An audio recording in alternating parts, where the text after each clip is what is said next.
राधे जय राधे जय राधे जय राधे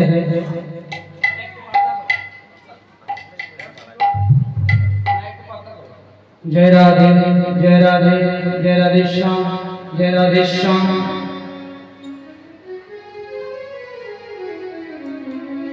ईश्वर परम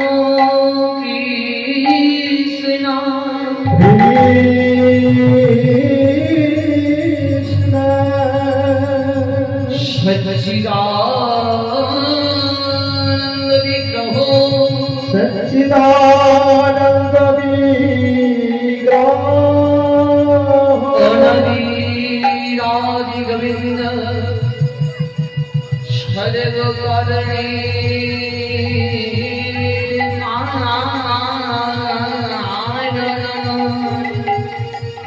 सर्वकारणे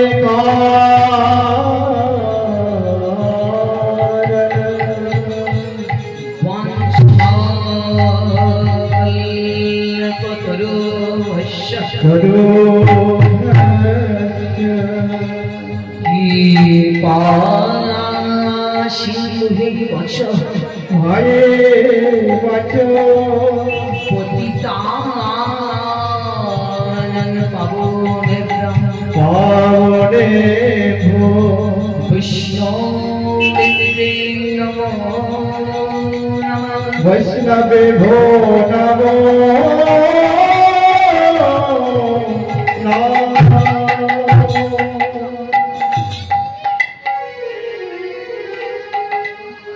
गोलोके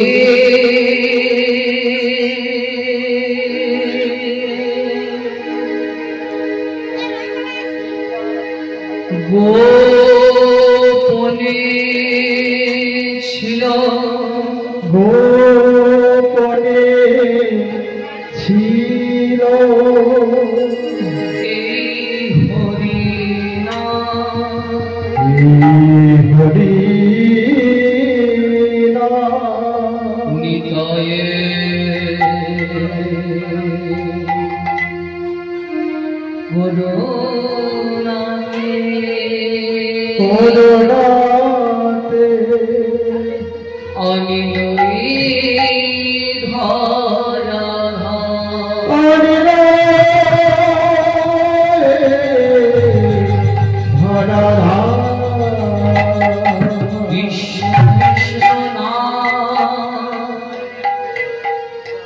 Hare Krishna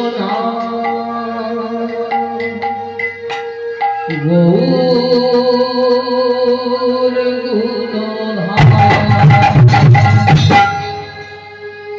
Krishna Krishna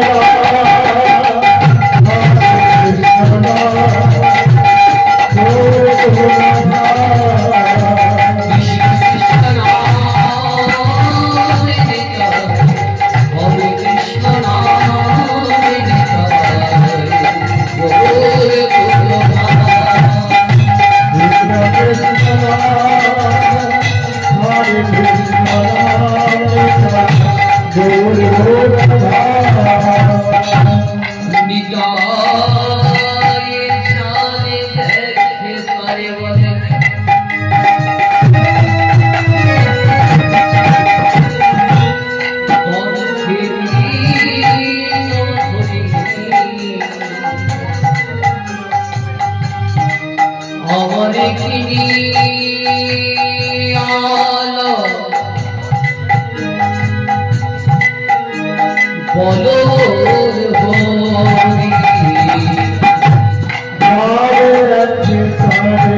जय राधे श्याम जय राधे श्याम जय राधे श्याम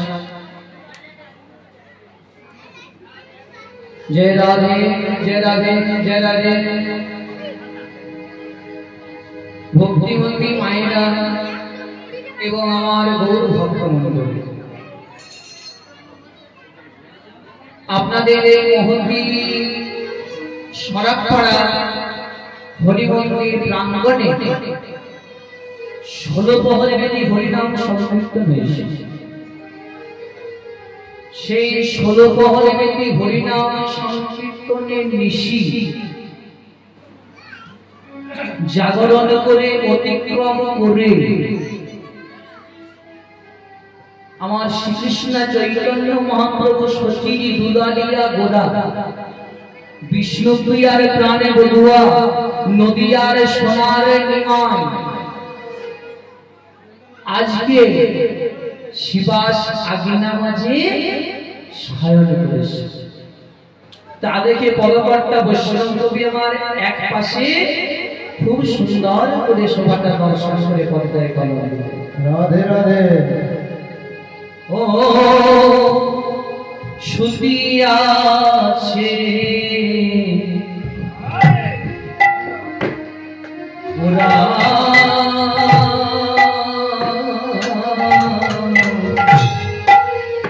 শুধিয়াছে গোরা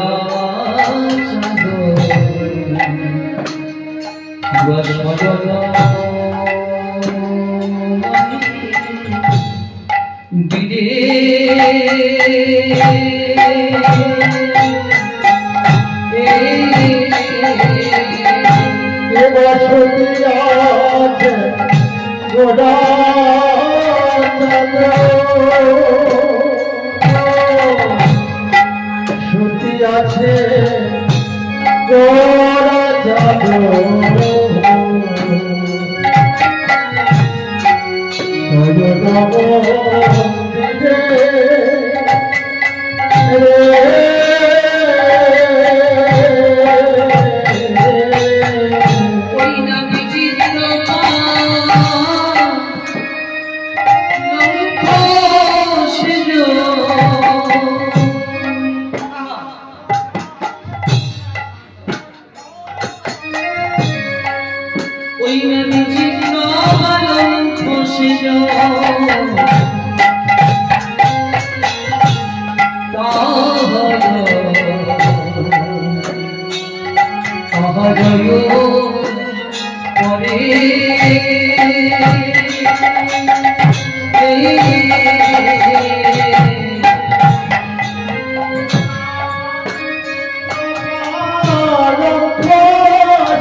আজ কথা ঘরে সেখানে করে ঘুমিয়ে গেছে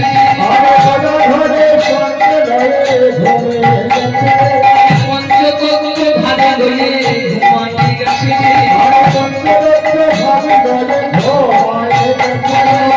সোনারে গোড়া ঘুমাইয়ে গেছে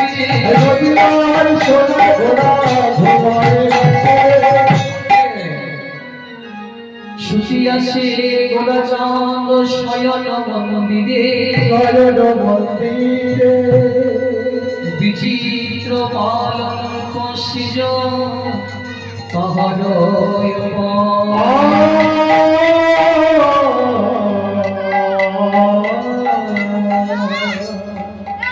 গৌর ভক্তমণ্ডলী ভক্তিমতী মায়েরা আপনাদেরকে আমি কি বললাম একটু আগে যে 16 প্রহরে বেদে হরিনাম সংকীর্তনের নিশি জাগরণ করে আমার শ্রীকৃষ্ণ চৈতন্য মহাপ্রভু কঠোর পরিশ্রম করে শয়ন করেছে কে শয়ন করেছে শ্রীকৃষ্ণ চৈতন্য মহাপ্রভু শ্রী মানে শ্রী শ্রী রাধা ঠাকুরানী কৃষ্ণ মানে জগৎ চিন্তামণি রাধা কৃষ্ণ দুজন্য এক হয়ে কলির অচৈতন্য জীবকে চৈতন্য দান করার জন্য নাম ধরলেন শ্রীকৃষ্ণ চৈতন্য মহাপ্রভু কলিযুগে নাম আনলেন এই হরি বল হরি বল শব্দে হরণ করে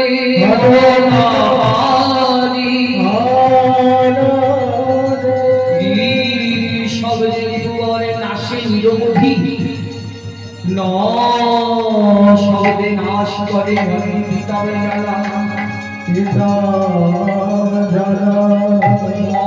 শব্দে নিধন করে সেই আনন্দ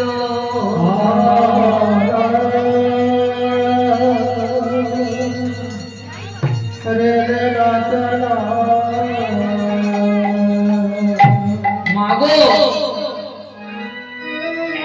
জমিতে যদি ফসল লাগানো হয় আপনাদের এটা সরাব করা সবাই কিন্তু এখানে চাষ করে বাবা চাষ করে তো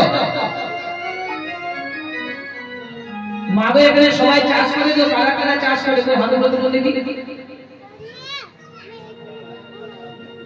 মানে কেউ চাষ করে না হাতে বলে কেউ কিনলো তো মাগো একটা জমিতে যদি ফসলটায় পোকা লেগে যায় ফসলটাকে কিন্তু স্প্রে করতে এই দেহটা হলো জমি আর এই জমিতে যদি পোকা লেগে যায় পোকাটাকে স্প্রে করতে হবে পোকাটার নাম হলো কাম ক্রোধ লোভ মোহ মদ মাৎসর্য 6টি পোকা এই 6টি পোকাকে মারার জন্য আমাদেরকে কি করতে হবে ভজনা জপনা কৃষ্ণ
আমরা ধরাধামে এসে কি করলাম মায়াজালে আবদ্ধ হয়ে ওরা ভুলে গেছি যে একদিন আমাকে ভব সংসার ছেড়ে দিয়ে যেতে হবে।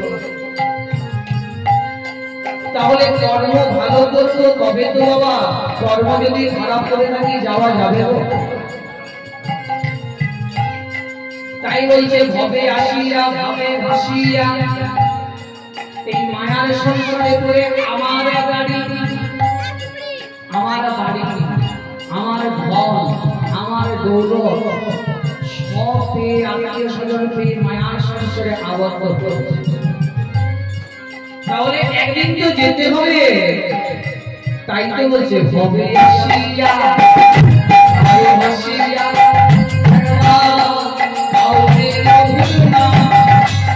ভাবে আসিয়া ভাবে ভাসিয়া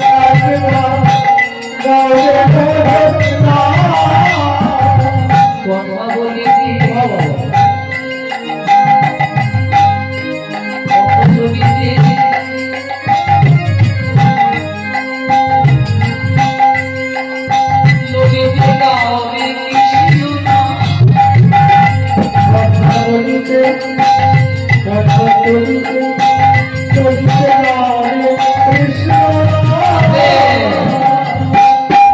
কথা বলিতে পথ চলিতে বাবা, যে রাস্তায় পার হয়ে যাচ্ছে একজনা দেখে বলছে রাধে রাধে, আর আমি কি বললাম?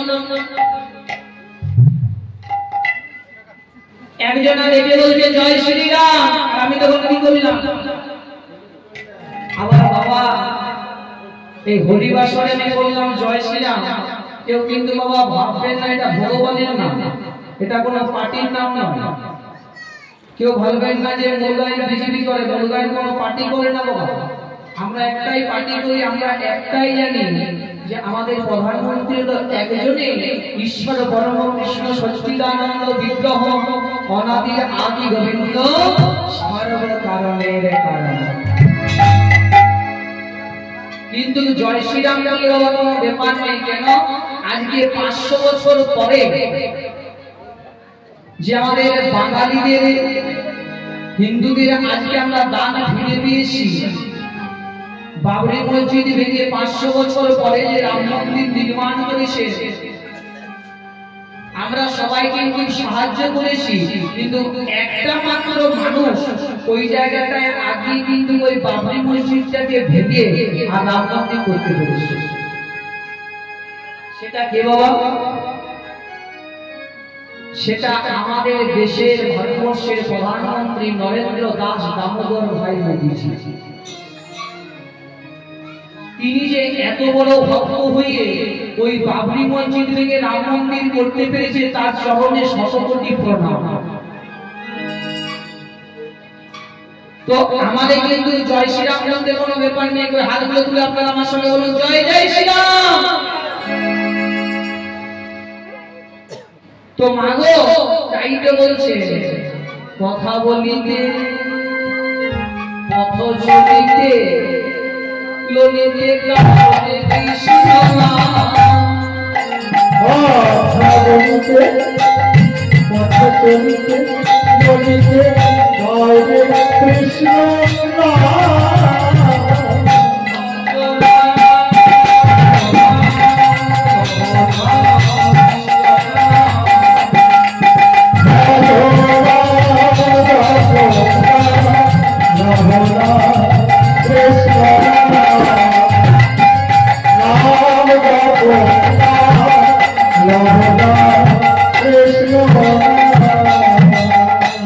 প্রতি নিঃশ্বাসে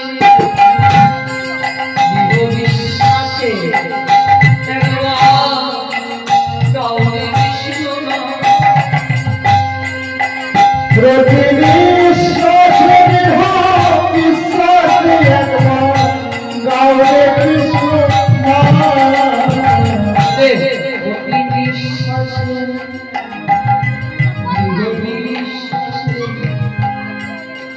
নিঃশ্বাসে বিশ্বাস নেব। রাত্রেবেলায় শুনলাম, সকালবেলায় নিতাই গৌর হরিব। রাধে রাধে। তাহলে মানব জন্মের কোনো দাম আছে গো? আজ আছি কান নেই, তাহলে হিংসা করে কি লাভ? এই মায়ার সংসারে যে হিংসা করে কিছু লাভ নেই। একদিন তো যেতে হবে। মা বলছে যাবো বাপের বাড়ি, মা বলছে যাবো বাপের বাড়ি, মা চলে গেল বাপের বাড়ি। বাবা বলছে যাবো শ্বশুর বাড়ি, বলি তুমিও যাও, বাবা গেল শ্বশুর বাড়ি। আমাকে বলছে বাবা তুই যাবি না, বলি আমিও যাবো। আমাকে জিজ্ঞাসা করছে তুমি কোথায় যাবে, বললাম আমি যাবো মামার বাড়ি। কিন্তু বাবা জায়গাটাই দেখছে সবাই এক জায়গাতেই জড়ো হয়েছে। বাবা বললো শ্বশুর বাড়ি, মা বললো বাপের বাড়ি, আমি বললাম মামার বাড়ি। কিন্তু আলটিমেটলি জায়গাটা হলো একটাই, জায়গাটা হলো একটাই, নামগুলো চেঞ্জ হয়ে গেছে। সেই রকম বাবা এই ধরা নামে সে নামগুলো চেঞ্জ হয়ে গেলে কিন্তু যাওয়ার বেলায় সে একটা জায়গাতেই যেতে হবে। যে কলেজের প্রফেসর সে কিন্তু ওই জায়গাটাতেই যাবে, যে হাই স্কুলের মাস্টার সে কিন্তু ওই জায়গাটাতেই যাবে, যে কিন্তু বাবা দিনমজুর সে কিন্তু ওই জায়গাটাতেই যাবে। জায়গা হলো একটা, জায়গা কিন্তু চেঞ্জ। তাই তো বলছে নিঃশ্বাসে বিশ্বাস নেই, তাই হবে আসিয়া আসিয়া হরে গৌরে কৃষ্ণ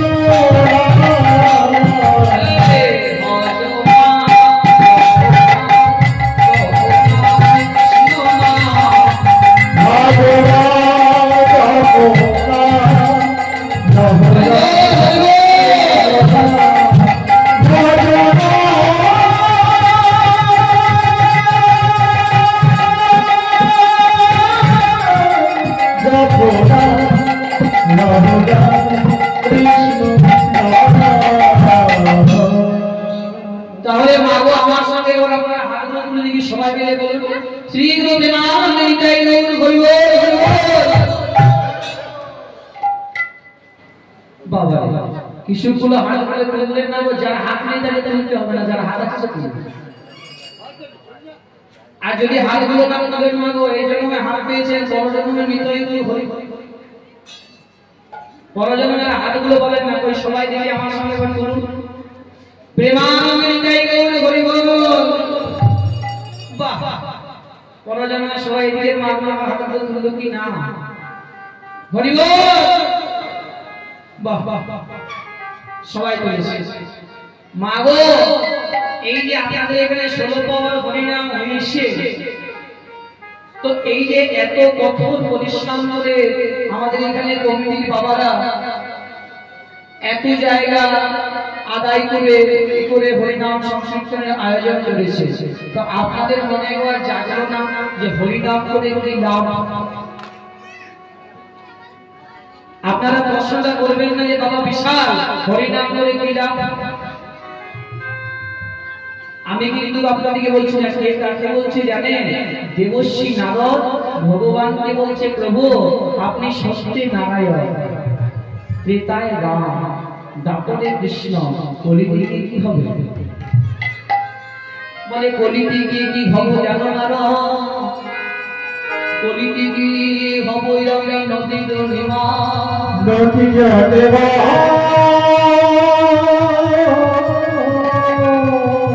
নিমাই হয়ে কি করবো জানো?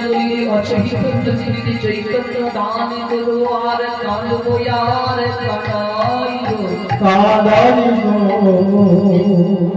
বলে হরিনাম, হরিনাম করে কি লাভ? আস্তে বলছে হরিনাম করে কি লাভ? বলে দেখো না তুমি যে প্রশ্নটা করলে এই প্রশ্নের উত্তর তো আমার কাছে নেই। তুমি চলে যাও বিশুদ্ধা দূরে গিয়ে দেখো অনেকটা গোবর রয়েছে, সেই গোবরের মধ্যে লক্ষ লক্ষ গোবরে পোকা কিলবিল কিলবিল করছে। সেই গোবরে পোকাগুলোকে বলবে হরি নাম করলে কি হয়? না তো বলছে গোবরে পোকা বলে দিলে হরি নাম করলে কি? বলে হ্যাঁ তুমি জানো না তো আমার কৃপা বলে কি হয়? আমার কৃপা হলে অনন্ত নয়ন পায়, আমার কৃপা হলে বাবা কথা বলতে পারে, বাবা কথা বলতে পারে, আমার কৃপা হলে ওরা চলতে পারে, ওরা চলতে পারে। তুমি চলে যাও নিশ্চয়ই গৌরে বাবা বলে দেবে যে হরি নাম করলে কি হয়। নারদ মুনি মনের আনন্দে, তখন তো হরি নাম কৃষ্ণ নাম ছিল না, নারদ গাইতে গাইতে যাচ্ছে হে রাধা রমণ মদন মোহ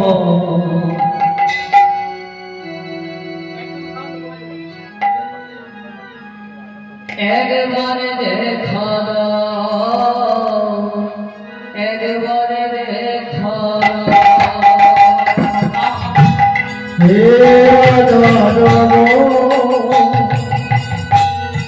মদন একবার দেখা তোরে একবার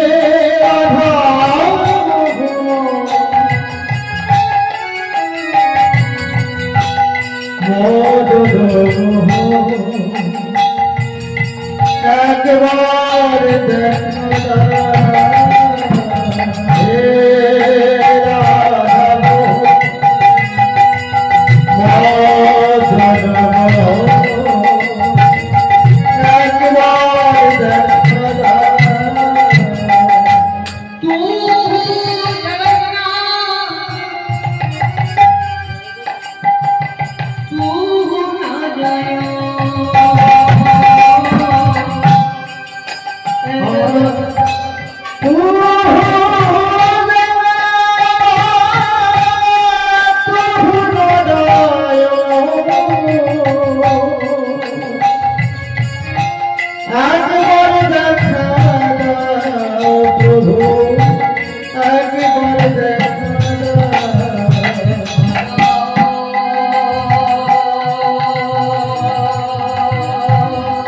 নারদের কাছে ছিল একটা নামাবলী তাড়াতাড়ি নারদ নামাবলীটাকে নাকে চাপা দিয়ে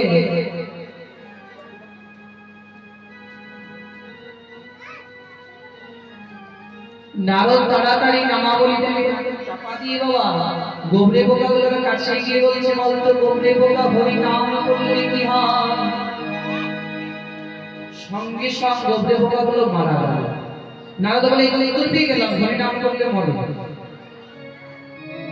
ভক্তিমতী মায়েরা গৌর ভক্তমণ্ডলী আপনারা কারা কারা মরতে চান দেখে হাতে বলুন এতগুলোর মরা ইচ্ছে হয়ে গেছে মাগো যারা হাতগুলো তুললেন না হরিনাম করলে আমরা মরবো না বাবা ওই আমাদের যে ছোটি পোকা বললাম না ওই ছোটি পোকা মারা যাবে কাম ক্রোধ লোভ মোহ মদ মাৎসর্য আমরা মারা যাবো না ওই পোকাগুলো মারা যাবে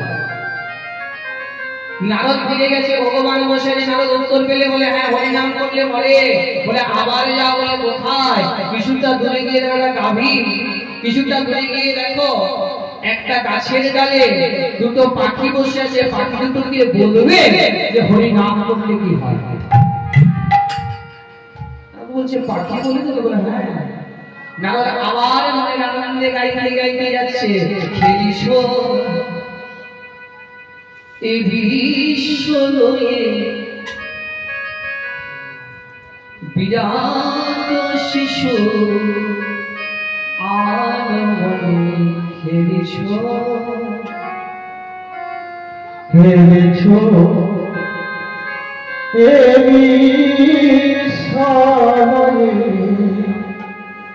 বিরাট শিশু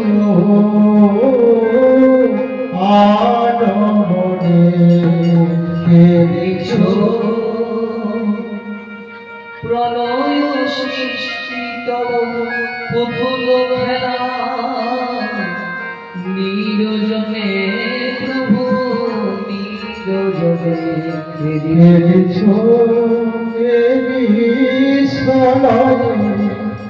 বিরাট শিশু আনমনে খেলেছ। ওরে পাখি বলতো হরি নাম করলে কি হয়? সঙ্গে সঙ্গে পাখি দুটো মারা যায়। নারদ বলে তুমি করতে গেলাম হরি নাম করলে মদে।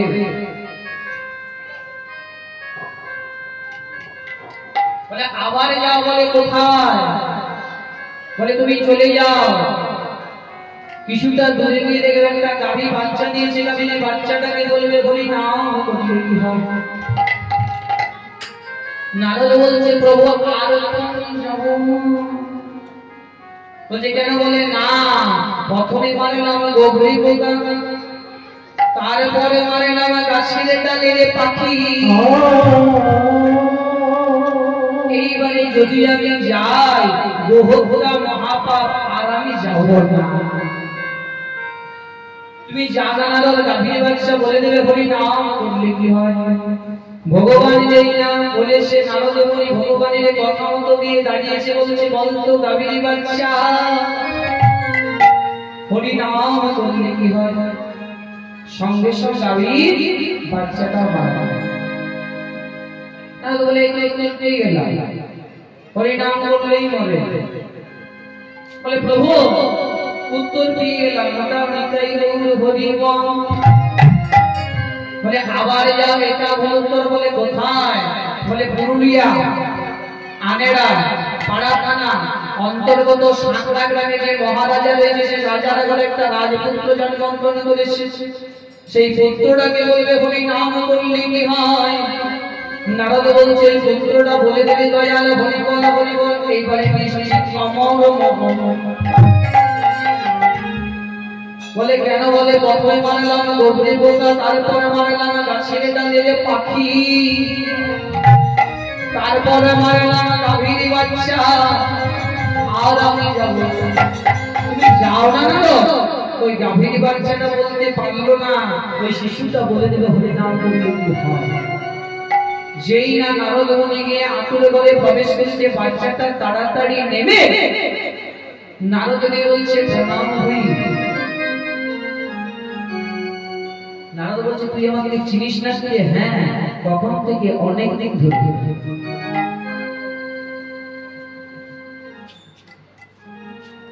তুই অনেক দিন ধরে চিনিস? হ্যাঁ, প্রথমে ছিলাম আমি গোবরি পোকা, তুমি আমার কানে শোনালে হরি নাম, একটু উচ্চ কুলে জন্ম নিলাম, পাখিতে বাচ্চা হলাম। আবার দুইবার বললে হরি নাম করলে কি হয়? আরেকটি উচ্চ কুলে জন্ম নিলাম, গাভীর বাচ্চা হলাম। আবার বললে হরি নাম করলে কি হয়? আরেকটি উচ্চ কুলে জন্ম নিলাম, বলে রাজার ঘরে রাজপুত্র হয়ে জন্মগ্রহণ করলাম। নারদ মুনি হরি নাম শুনলে যদি রাজার ঘরে জন্ম হয়, হরি নাম করলে কি হয়? বলি আমার গোবিন্দ ছাড়া কেউ জানে না, গোবিন্দ ছাড়া কেউ জানে না, আমার গোবিন্দ ছাড়া কেউ জানে না, আমার গোবিন্দ ছাড়া ভালো কেউ জানে না। কৃষ্ণ নামে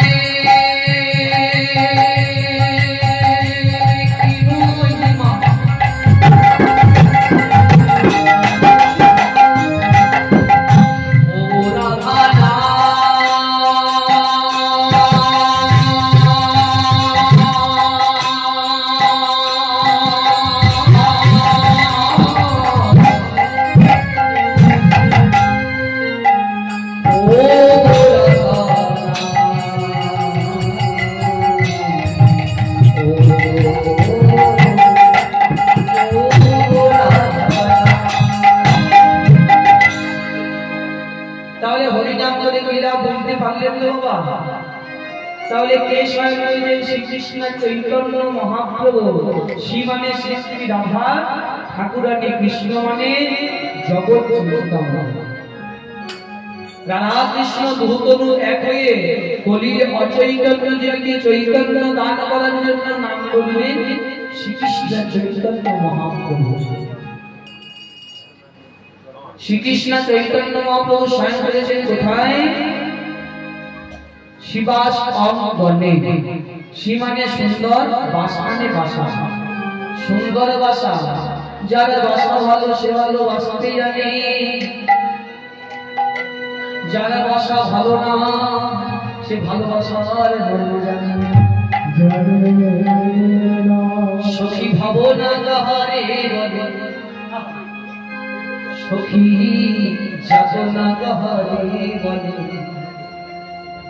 তোমরা জীবন দিবস রজনী ভালোবাসা ভালোবাসা, সখী ভালোবাসা তারে বলে। কে বলে সখী যা,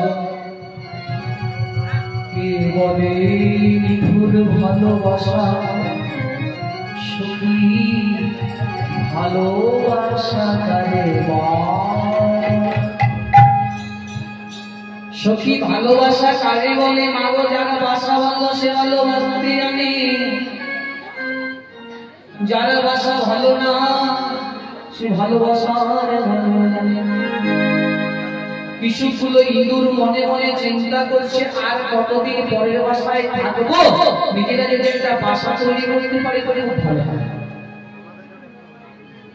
কিছুটা দূরে গিয়ে একটা গাছের নিচে খুব সুন্দর একটা বাসা তৈরি করেছে, সেই বাসার মধ্যে প্রবেশ করেছে। বলে এবারে আমরা খুব সুখে থাকবো। এমন সময় একটা কাছে এসে বলছে, ইঁদুরের দল বেরিয়ে আয়। বলে কে ডাকিয়ে? বাইরে থেকে সর্প। বলে ডাকছিস কেন? বলছে বাসাটা ছেড়ে দিয়ে না তোকে মেরে ফেলবে। ইঁদুরগুলো মনে মনে চিন্তা করছে এখন আমরা কোথায় যাই। তখন কিছুটা দূরে গিয়ে একটা গাছের নিচে একটা আবার বাসা তৈরি করেছে। সর্প বলছে বাসাটা ছেড়ে দে, না হলে তোকে মেরে ফেলবো। ইঁদুরগুলো মনে মনে চিন্তা করছে এখন কোথায় যায়। তোমার আপনাদের গ্রামে ওই হরি মন্দিরের পাশে বাসা তৈরি করে আসে বাসার মধ্যে প্রবেশ করেছে। বলে এখানে সর্প আসতে পারবে না, সর্প যদি আসে গ্রামবাসী তাড়াবে বা মারবে। তাহলে তত্ত্বটার মধ্যে কি পেলাম? আমি হড় হড় করে বলে দিলাম, আপনারা শুনে নিলেন। এটা তোমাকে ভাবতে হবে। ভক্তিমতী মায়েরা গৌর ভক্তমণ্ডলী কীর্তন কি যুক্ত রতন, কীর্তন কি যে রতন এর মধ্যে আছে বাবা, যার ভিতরে যায় সেই বুঝতে পারে। সর্প যেমন যদি সবল দেয়, সর্প যেমন বিষটা অপরে ওঠে, সেই রকম যদি আমার এই গোবিন্দ রূপী সর্প কামড়ে দেয়, বিষটা কিন্তু যদি উপরে উঠে যায় তাহলে তবেই কৃষ্ণ প্রেমের মন্দির হয়। তো মাগো এই তত্ত্বটার মধ্যে কি পেলাম? আমি বিশাল ব্যানার্জি। আমার একটা বাসা সাঁকড়ায়, একটা বাসা আগ্রায়, একটা বাসা বাবা পাড়ায়, একটা পুরুলিয়ায়, একটা কলকাতায়, একটা দুর্গাপুরে, যত জায়গায় বাসা বানাচ্ছি কলির কালসা বাবার পেছনে পেছনে দৌড়চ্ছি। তাই কলির কালসাপের থেকে দূরে হতে হলে যদি সাধুগুরু বৈষ্ণবের চরণ বাসায় আশ্রয় করা যায় তবে কলির কালসাপ আমার কাছে হতে পারবে। তবে শ্রীকৃষ্ণ চৈতন্য মহাপ্রভু এই বাসাতে সহায়তা করবে। তাই শুকিয়েছে বলেছে আমাদের স্বয়ং মন্দিরে বিচিত্র পালন সেটা বিচিত্র। বিচিত্র কথাটার অর্থটা হলো যাহা কখনো দর্শন হয় না। বিচিত্র যাহা কখনো দর্শন হয় না। আমার স্ত্রী কুয়োতে জল আনতে গেছে, বালতিটা পড়ে গেছে, আমাকে এসে বলছে গো বালতিটা পড়ে গেল, বলে ছোট বালতি নিয়ে জল আনতে গেল। 7 দিন পরে জল আনতে গেছে, সে বালতিটাও কুয়োতে পড়ে গেছে। আমাকে যে বলছে ও বালতিটা পড়ে গেল, আমি কাটা নিয়ে গেলাম বালতিটা তোলার জন্য। যেই না কাটাটা নামিয়েছি, দেখছি বড় বালতিটার ভিতরে ছোট বালতিটা সাজানো আছে। মনে মনে চিন্তা করলাম বড় বালতিটার ভিতরে ছোট বালতিটা এলো কি করে? এটাই তো বিচিত্র, যেটা কখনো দর্শন হয় না। আশ্চর্য, বড় বালতিটার ভিতরে ছোট বালতিটা এলো কি করে? তাই বিচিত্র কথার অর্থটাই হলো আশ্চর্য, যা কখনো দর্শন হয় না, কল্পনার বাইরে। তাই প্রভু যিশু সেটাই স্মরণ করেছিল, কল্পনা করা যায় না, কল্পনার বাইরে। তাই শিখিয়েছি বলেছে আমরা স্বর্ণ মন্দিরে বিচিত্র পালন করছি যে তাহার উপরে সবাটা দর্শন করে মনে হয় মেঘে নবী জোরি সম বিজুলি সম মেঘে নবী জোরি সম রাধে রাধে হানিয়া কনে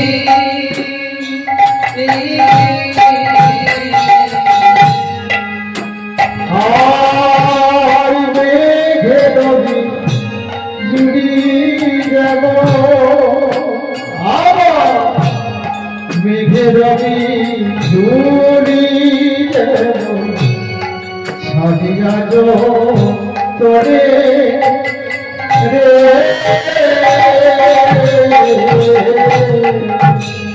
কত সোহাগ দিয়া আরে কত শোভা দিলা বিধি কত সোহাগ দিয়া বিধি কইল কত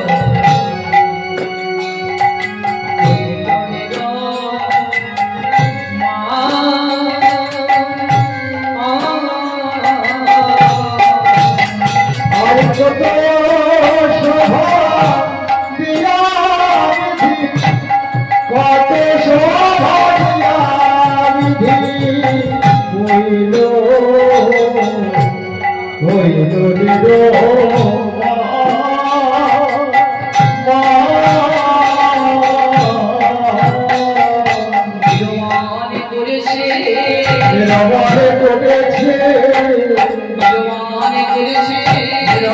করেছে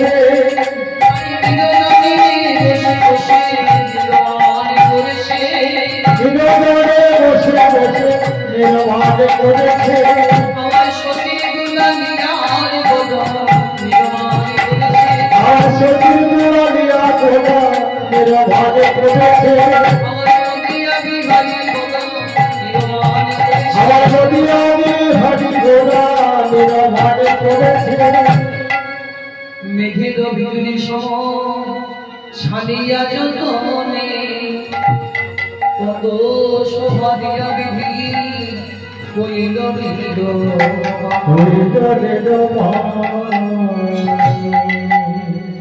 বিধি এত সুন্দর করে প্রভুকে নির্মাণ করেছে। মেঘের বিজুলি সম ছাড়িয়া যতনে কত শোভা দিয়া বিধি কইল নির্মাণ। কেন নির্মাণ করবে না? গোবিন্দের গো রাধা রানী এসে গোরা কেন নির্মাণ করবে না? মেঘের বিদ্যুতের রগল নীল, আমার প্রভুর গায়ে বসতটা হলো নীল। কেন নির্মাণ করবে না? রাধা কৃষ্ণ একই আনন্দ একই লীলার স্বয়ং সারিতে ধরিনে ধুইলু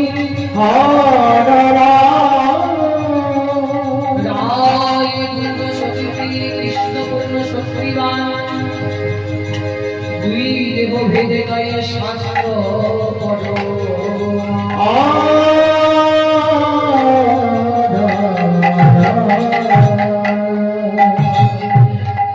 কি বলছে? রাধা কৃষ্ণ একে আগে দুই দেহ যদি নগদ দুইটি প্রকাশ হইল নাম ধরি দুই দেহ এক কখন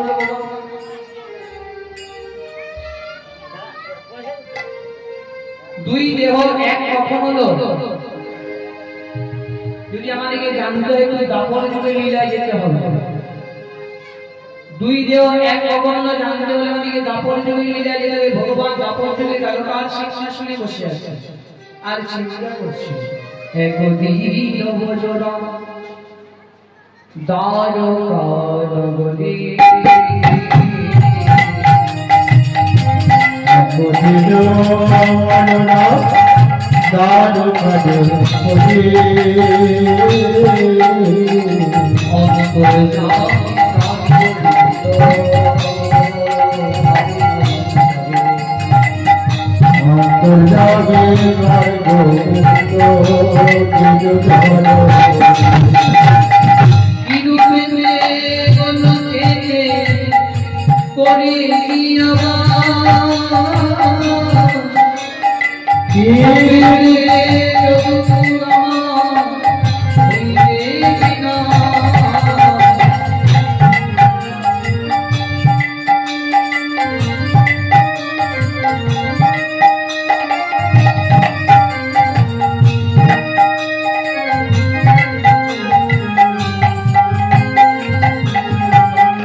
ভগবান চিন্তা করছে দ্বারকার সিংহাসনে বসে বসে কি করে আমি দ্বারকা ছেড়ে ঘরে কি করে আমার যদুকুল ধ্বংস হবে মাগো। ভক্তিমতী মায়েরা গৌর ভক্তমণ্ডলী ভগবান পৃথিবীর মাটিতে বেঁচেছিল 125 বছর, আপনারা সবাই জানেন। কোথায় কত বছর বলুন? 11 বছর বৃন্দাবনে, 12 বছর মথুরাতে, 12 আর 11 23, 13 বছর কুরুক্ষেত্রে, 23 থেকে 36, আর 89 বছর দ্বারকায় রাজা হয়েছিলেন 125। তাই 125 বছর সমাপত্তি ভগবান চিন্তা করেছে কি করে দ্বারকা ছেড়ে গোলক হয়ে যায়, কি করে যদুকুল ধ্বংস হবে মাগো। বাবা এখানে এত মহান মহান ভক্ত বসে রয়েছে, অনেক বয়স্ক বাবারা বসে রয়েছেন, সাধু গুরু বৈষ্ণব সবাই বসে রয়েছে। কেউ একটি মাত্র হাত তুলে বলতে পারবে যে নিজের ছেলেকে মারতে পারবেন?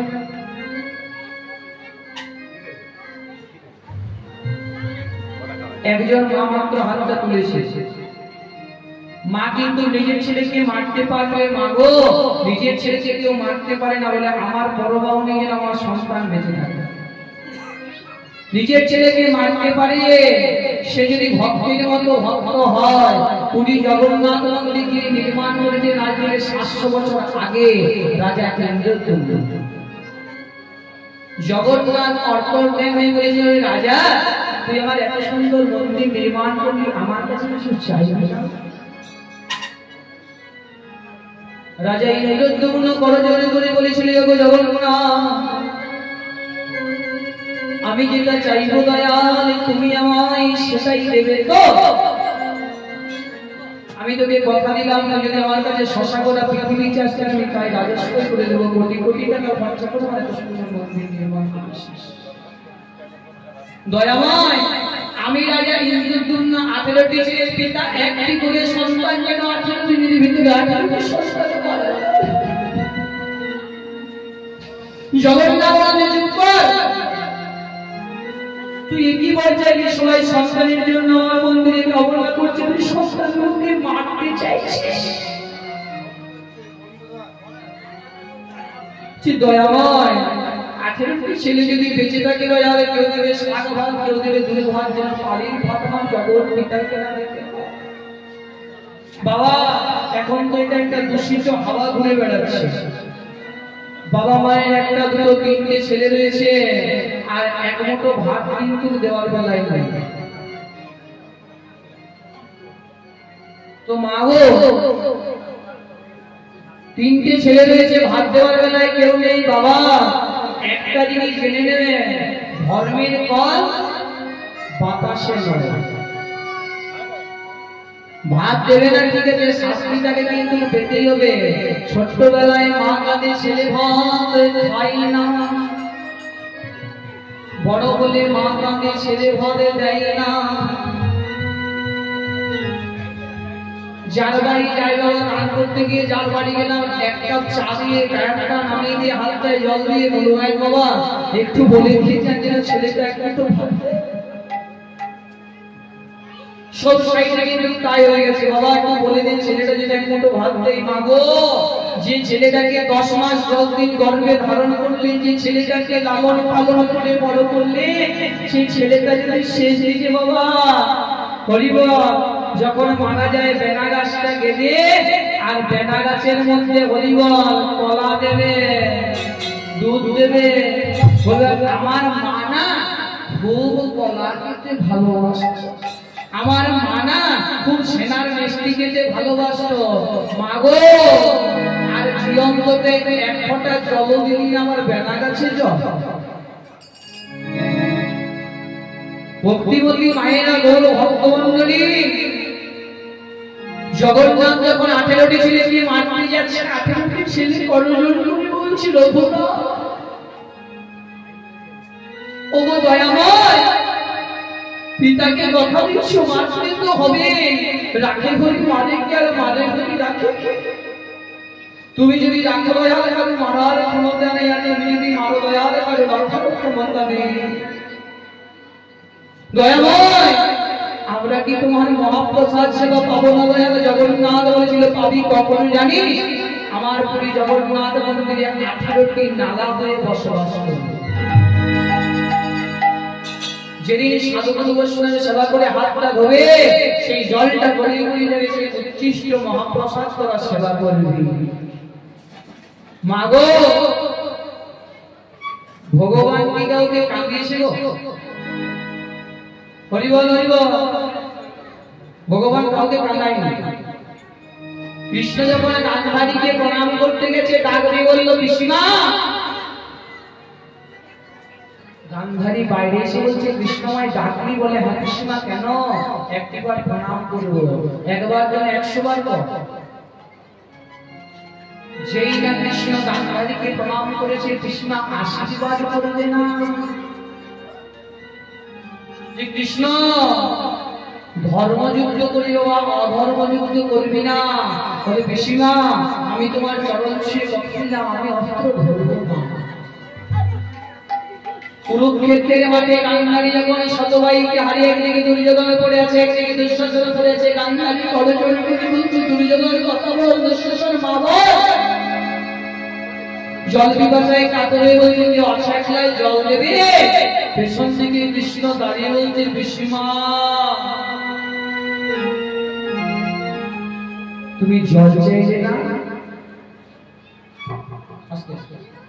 পিসিমা তুমি জল চাইলে না চেয়ে দেখছে কৃষ্ণ কৃষ্ণ তুই যা তোর হাতে জল খাবো না কেন পিসিমা না তুই ওই হাতে অস্ত্র ধরেছিস পিসিমা আমি তো অস্ত্র ধরি নাই বলে ভীষ্মকে পরে মারলি কেন রথের চাকাটা ঘোরালো বলছে পিসিমা ভীষ্ম আমাকে কথা দিয়েছিল অস্ত্র ধরাবো আমি তার জন্য রথের চাকাটা ধরেছিলাম পিসিমা আমি তো অস্ত্র ধরি না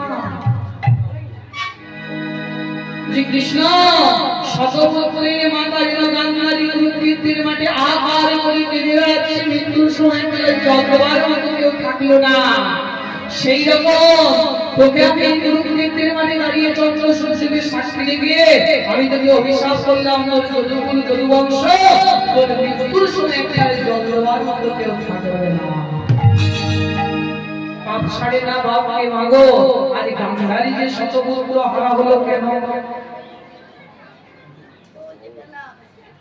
গান্ধারী শতপুত্র হারা হয়েছে কেন জানেন গান্ধারী যখন বাবা বিবাহ হয়ে এসে ফুলসজ্জা রাত্রি যেই না স্বয়ং সজ্জাটায় গেছে গিয়ে একটা মাকড়সা